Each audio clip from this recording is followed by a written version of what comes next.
Красота вообще. Смотри, ради чего шли. А? Сюда посмотри, ради чего шли. А, вот утро, ребята.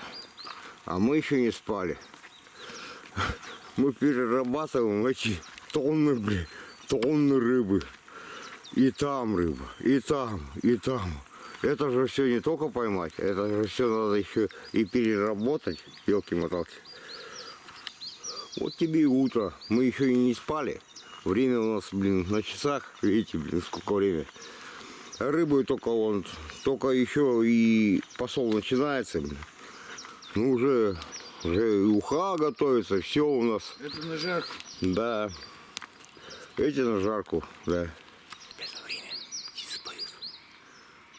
С высокого стали. Солнышко. Да, блин, есть маленький, небольшой.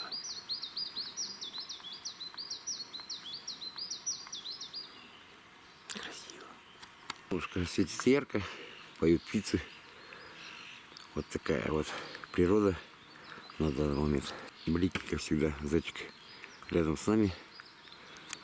Одежду всю невозможно при таком ярком солнце ходить в одежде. Ночью она классно, а ходим вообще, ну, полностью, короче, раздеты в трусах, короче. К чаю со смородиной. И мы добавили туда чаги. Все сделано по-таежному. Чай с чагой. Разовое ее можно вытаскивать и использовать на 10 дней, на много заварок. Ну, чуть походили в трусах, видите, комаров нету. Но в таком роде вполне возможно, что в одних трусах ходить. Не факт, конечно, но это возможно, и все нормально, короче. И это обязательно, ноги самое главное, чтобы пришли, заметка была. Те действия, как говорится, теперь подготовка. Не просто ходить, теперь надо клеить сапог.